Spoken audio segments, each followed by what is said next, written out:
नमस्कार दोस्तों। जैसा कि आपने थंबनेल में देख ही लिया होगा, तमिलनाडु बॉक्स ऑफिस के बादशाह थलापति की विदाई के साथ खत्म हो रहा है एक स्वर्णिम युग। आज हम बात करने जा रहे हैं कि तमिल फिल्म इंडस्ट्री के उस नाम की जो सिर्फ एक अभिनेता नहीं बल्कि एक युग, एक पहचान और करोड़ों फैंस की भावना है। जी हाँ, हम बात कर रहे हैं थलापति विजय की, एक ऐसे सुपरस्टार जिसने पिछले 30 वर्षों से तमिल सिनेमा पर राज किया है। एक्शन हो या इमोशन, डांस हो या डायलॉग या फिर सामाजिक संदेश, हर किरदार में विजय ने खुद को साबित किया है। गरीबों की आवाज से लेकर सिस्टम से लड़ने तक का हीरो, विजय की फिल्में सिर्फ मनोरंजन नहीं बल्कि जनता से जुड़ी संदेश भी देती है। और आज यही थलापति विजय अपनी आखिरी फिल्म जन नायकन को लेकर सुर्खियों में है। एक ऐसी फिल्म जो उनके फिल्म करियर की विदाई और राजनीतिक सफर की शुरुआत मानी जा रही है। तो चलिए चलते हैं और विजय थलापति के इस आखिरी फिल्म जन नायकन से जुड़ी पूरी खबर के बारे में जानते हैं। तो जैसा कि मैंने बताया कि विजय थलापति अपना आखिरी फिल्म जन नायकन कर रहे हैं, वो तमिलनाडु बॉक्स ऑफिस के बादशाह भी रह चुके हैं। तमिल सिनेमा के इतिहास में यदि एक अभिनेता ने बीते दशकों में बॉक्स ऑफिस पर निर्विघ्न राज किया है तो वो नाम है विजय थलापति। उनकी लोकप्रियता, दर्शकों से जुड़ाव और टिकट खिड़की पर सफलता ऐसी रही जिसकी मिसाल मौजूदा दौर में मिलना मुश्किल है। लगातार 8 फिल्मों का दुनिया भर में 200 करोड़ रुपए से ज्यादा कमाना विजय को तमिल सिनेमा का सबसे भरोसेमंद सितारा साबित करता है। जैसा कि हम जानते हैं कि विजय थलापति वर्ल्ड वाइड भी बहुत ज्यादा मशहूर हैं और वे सबसे पहले रोमांटिक हीरो थे और उसके बाद उन्होंने एक्शन मूवीज के दौर में अपना पैर रखा और एक्शन मूवीज के बादशाह बन चुके हैं। अब जैसा कि हम देख सकते हैं कि उनकी आखिरी फिल्म जन नायकन को लेकर चर्चाएं तेज हो रही है और खुद विजय ने फिल्मों से संन्यास लेकर सार्वजनिक जीवन में कदम रखने का ऐलान कर दिया है।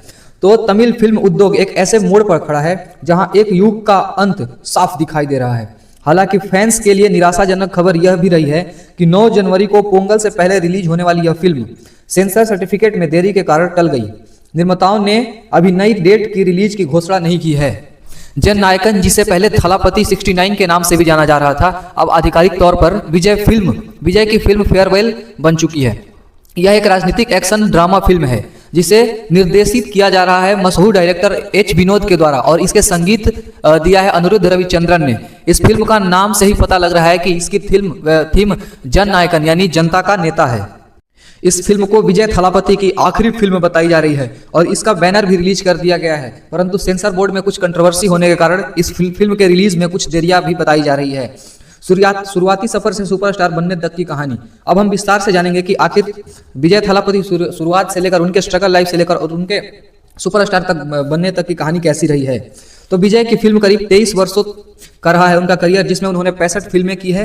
1992 में नलैया थिरुपु से बतौर मुख्य अभिनेता शुरुआत करने वाले विजय धीरे धीरे लेकिन बेहद रणनीतिक तरीके से अपना स्टारडम इस इमारत को खड़ा किया है।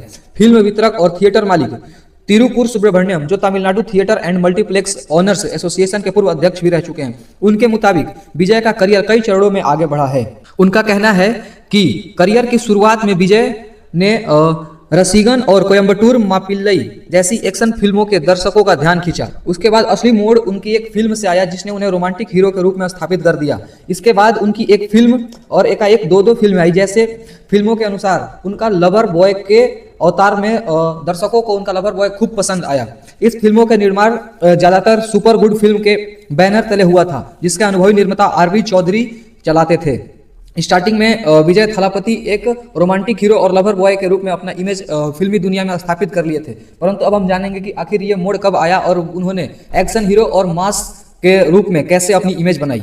विजय थलापति ने एक रोमांटिक हीरो के बाद कुशी जैसी फिल्म करके आगे अपना एक्शन हीरो के रूप में परिचय कराया। 90 के दशक के अंत तक और 2000 के शुरुआती वर्षों में विजय की छवि एक रोमांटिक अभिनेता के तौर पर बन चुकी थी, परंतु कुशी और बद्री जैसी फिल्मों ने उनकी लोकप्रियता और भी मजबूत कर दी। लेकिन असली छलांग तब आई जब उन्होंने पूरी तरह मास एंटरटेनर की राह पकड़ी। तिरुपाची से वह एक फुल फ्लेज कमर्शियल हीरो बन गए और फिर घिल्ली ने इतिहास रच दिया और यहीं से उन्होंने मास रोमांटिक हीरो का एक चेहरा छोड़कर और एक मास एंटरटेनर की तरफ बढ़ चुके थे। जैसे ही उन्होंने एक्शन हीरो के रूप में अपना परिचय फिल्म इंडस्ट्री में जमाया, उसके बाद उन्होंने एक के बाद एक लगातार एक्शन फिल्में देते चले गए, जिसमें पोकिरी 2007 में, थुप्पाकी 2012, कत्थी 2014 और मर्सल 2017 की मशहूर फिल्में शामिल है, जिसने बहुत ही अपना पहचान बनाया और दुनिया में बहुत ही ज्यादा पैसे भी कमा कर दी, जिसने विजय थलापति को एक मास एंटरटेनर के रूप में फिल्म इंडस्ट्री में चेहरा स्थापित कर दिया। जैसा कि मैंने बताया कि विजय थलापति कुछ फिल्में करने के बाद एक मास एंटरटेनर के रूप में तमिल इंडस्ट्री में सामने आए। उसके बाद उनकी एक फिल्म आई लियो, जिसने दुनिया भर में लगभग 600 करोड़ कमाई की थी। हालिया फिल्मों ने बनाई ऐतिहासिक कमाई। मास्टर ने कोरोना के प्रतिबंधों के बावजूद 250 करोड़ रुपए से ज्यादा का कारोबार किया था। इसके बाद बीस्ट 2022, वरुसी 2023 और लियो 2023 की शानदार कमाई की थी। लियो ने खास करके दुनिया भर में 600 करोड़ रुपए से ज्यादा का कलेक्शन किया। इसे तमिल सिनेमा का सबसे ज्यादा कमाई करने वाली फिल्म में भी शामिल कर दिया था। लियो के बाद से ही विजय थालापति की फिल्में बहुत ही ज्यादा पैसे कमाने वाली फिल्म बन गई और तमिल इंडस्ट्री में सबसे ज्यादा कमाई करने वाली फिल्मों में भी इसका नाम बेशुमार हो गया था। उसके बाद थालापति ने एक के बाद एक ब्लॉकबस्टर मूवीज देते गए, जिसने दुनिया भर में और भारत में बहुत ज्यादा कमाई की और विजय थालापति को एक मशहूर एक्शन हीरो के तौर पर मशहूर कर दिया। उसके बाद इनकी एक और फिल्म आई थी गोट, जिसने भी दुनिया भर में बहुत ज्यादा ही कमाई की थी, जो कि एक ब्रूटल मास और एक्शन फिल्म थी। अब हम जानेंगे कि आखिर विजय थालापति की फीस क्या है और उनकी ब्रांड वैल्यू क्या है। विजय आज तमिल फिल्म इंडस्ट्री के सबसे ज्यादा फीस लेने वाले अभिनेताओं में से एक है। रिपोर्ट्स के मुताबिक वह एक फिल्म के लिए 175 से 2 करोड़ रुपए 200 करोड़ रुपए तक का चार्ज करते हैं। लेकिन उनकी असली कीमत सिर्फ उनकी फीस नहीं, बल्कि उनका भरोसा है जो उनकी फिल्म इंडस्ट्री को देता है। हालांकि उनकी फिल्म रिलीज होने से पहले ही सेंसर बोर्ड में अटक गई। इसके वजह से टिकट रिफंड को भी लेकर बहुत ज्यादा न्यूज आ रही है।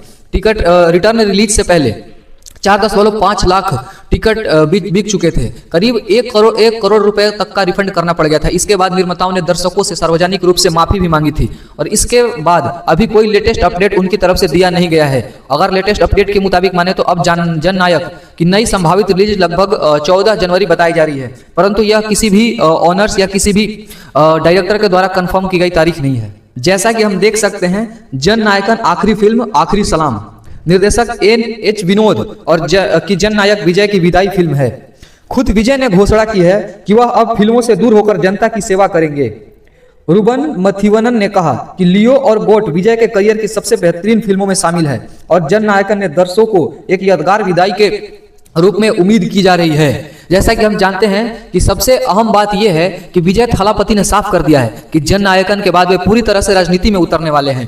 विजय ने अपनी राजनीतिक पार्टी टीवी के तमिल वेत्री कज्जगम की शुरुआत भी कर दी है।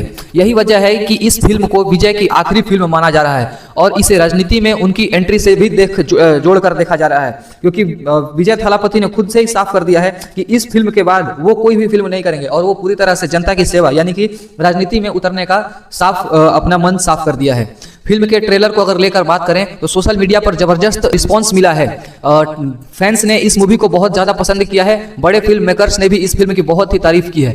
फैंस ने इसे विजय की सबसे दमदार फिल्मों में से एक बताया है।